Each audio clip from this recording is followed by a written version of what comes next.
6 people, 2 locations, 1 burned mountain lodge, 1 camper van hidden in winter terrain, and a piece of CCTV that looks less like evidence and more like the last scene of a story that should not exist. This case is active and developing.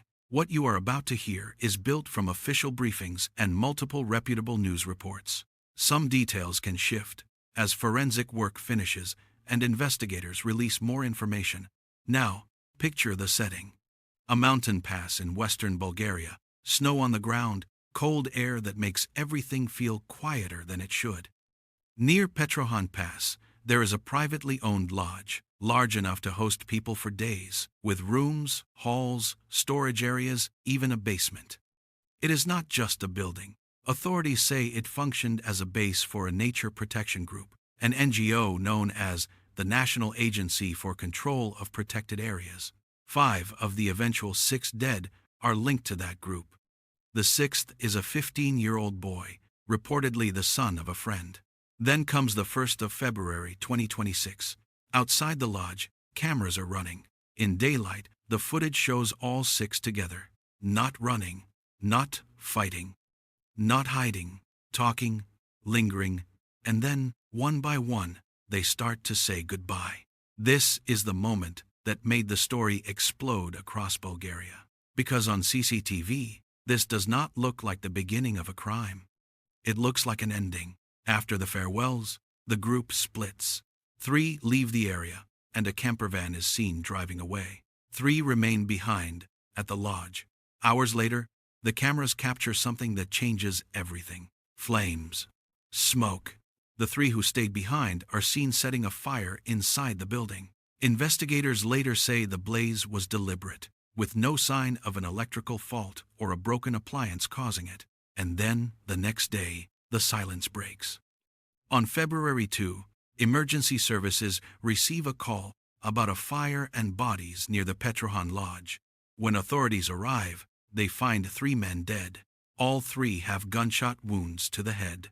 The early forensic conclusions are chillingly specific. The wounds appear consistent with shots fired at point blank or extremely close range. They are located in areas the victims could reach with their own hands. One of the men was shot twice.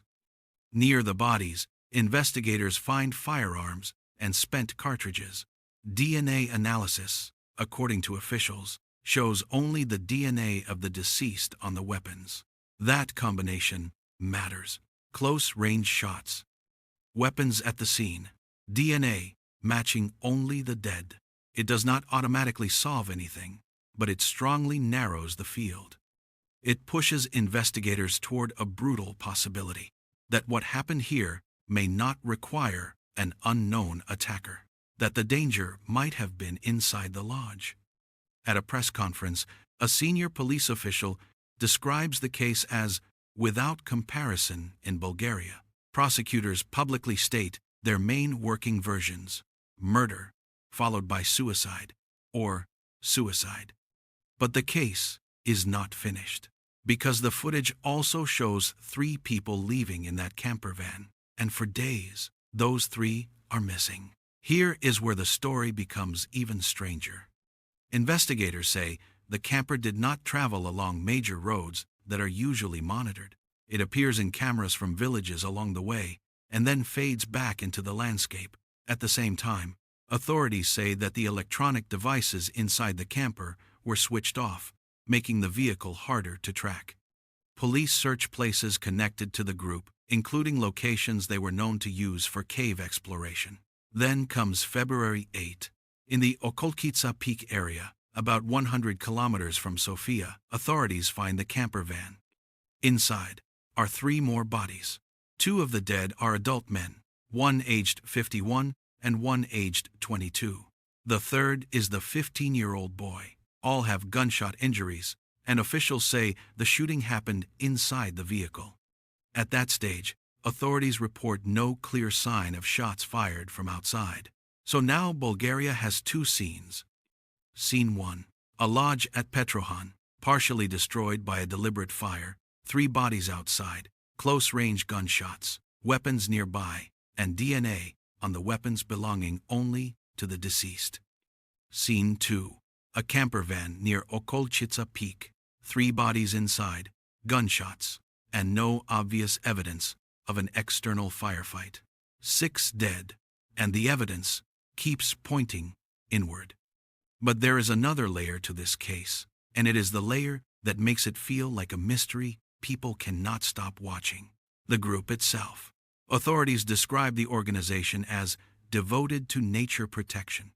Some accounts describe members as people who patrolled forest areas and assisted border police near the Serbian border. Bulgarian officials also say that the men were involved in Tibetan Buddhism and that religious symbols, books, and banners were found in the lodge. Then, one detail appears, again and again, in official statements and reporting: concerns about mental state. According to investigators, a relative of one member described exceptional psychological instability inside the group, including despair and statements that death was the only way out. That is not a verdict, but it is a signal. It suggests investigators are considering a psychological collapse, or a belief system turning destructive, or a crisis inside a closed environment. And then, the most important development arrives on February 10. Prosecutors say autopsies and the positioning of the bodies inside the camper indicate something more specific than a vague tragedy.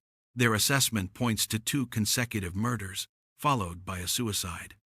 That phrase changes the entire emotional weight of the case. 2 murders, then a suicide.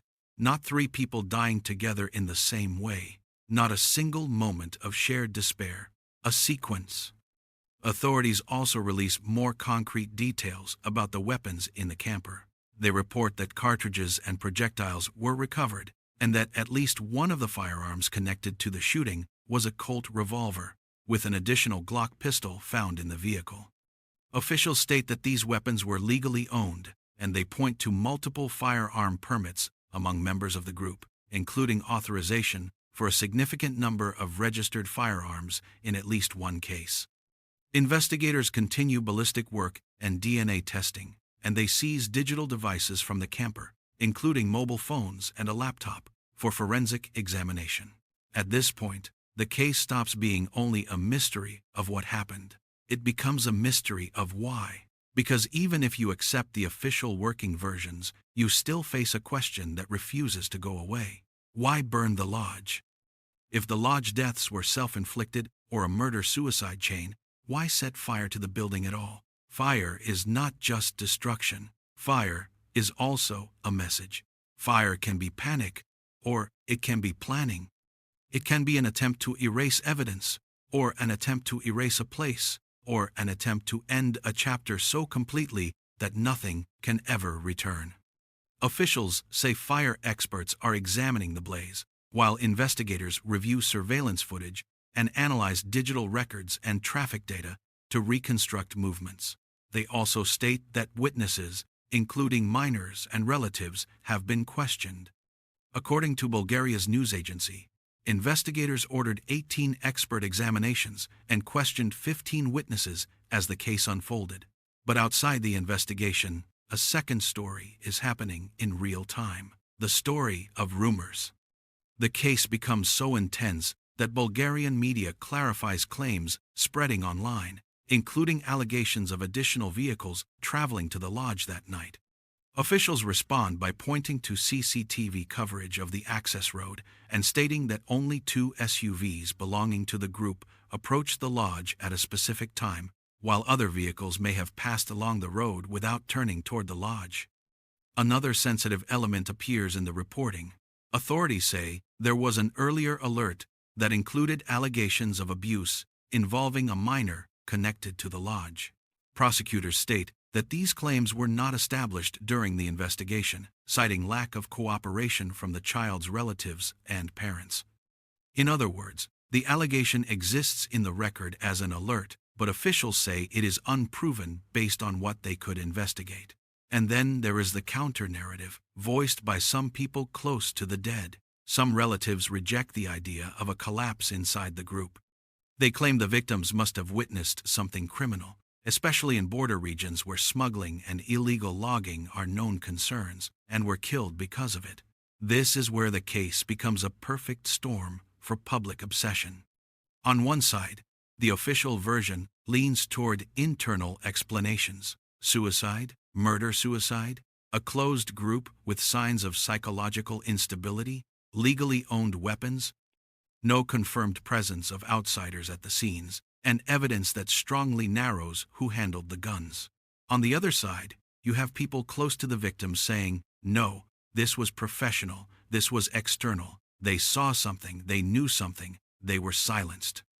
And in the middle sits the CCTV footage.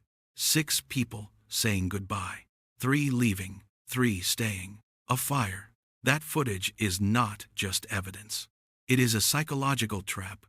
It forces every viewer to ask the same question: what did they know on February 1? If you reframe the case like an evidence board, the strongest publicly reported facts look like this. 1. 2 connected crime scenes, Petrohan Pass and Okolchitsa Peak, with 6 deaths between February 1 and February 8. 2. Surveillance footage outside the lodge shows all 6 together, then a split, then the remaining 3 setting a fire. 3. The lodge victims died from close-range head gunshots, consistent with point-blank or extremely close firing, with DNA on the weapons reportedly matching only the deceased. 4. Investigators found firearms and spent cartridges at the scenes, and authorities emphasize legal ownership of multiple weapons among members connected to the group. 5. The campervan victims died from gunshot wounds, and prosecutors say forensic assessment points to 2 murders followed by a suicide. 6. Investigators are running a wide forensic sweep: ballistics, DNA, digital device analysis, and movement reconstruction through camera footage and traffic data, with numerous expert examinations and witness interviews underway. Now, the unanswered questions, the ones that actually keep a viewer pinned to the screen. Why was the lodge burned, and what was the intended outcome of that fire? What was happening inside the group in the months leading up to February 1, and what turned a mountain lodge base into a death scene? In the camper, who was killed first, and what evidence supports the sequence prosecutors described? How did the group decide to split, and what was said in those final moments captured on camera? If there was an external threat, where is the trace of it? The DNA, the footprints, the additional weapon, the vehicle, the phone ping, the witness who saw someone else. And if there was no external threat, how did a group dedicated to nature protection and linked to spiritual practice reach a point where 3 bodies are found beside a burned lodge and another 3 are found in a camper a week later? This is why prosecutors compared it to a mystery series. Because it is not only the deaths that shock people, it is the structure of the story. A farewell scene on camera, a deliberate fire, 2 clusters of gunshots, a missing camper, a second discovery in the mountains, and a forensic conclusion that suggests not a single act, but a sequence of killings. As of now, investigators have not publicly delivered a final narrative. They have delivered what cases like this usually deliver first: fragments that narrow possibilities while creating new questions. And in the background, the most uncomfortable truth about mysteries like this is always the same. When the facts are scarce, people fill the gaps with fear, with conspiracy, with patterns that may not exist.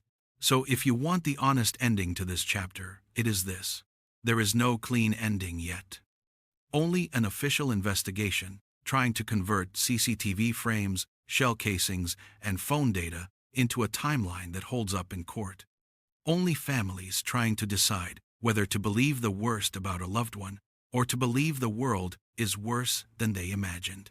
Only a country staring at 6 deaths in the mountains and hearing its own police call it a case without comparison.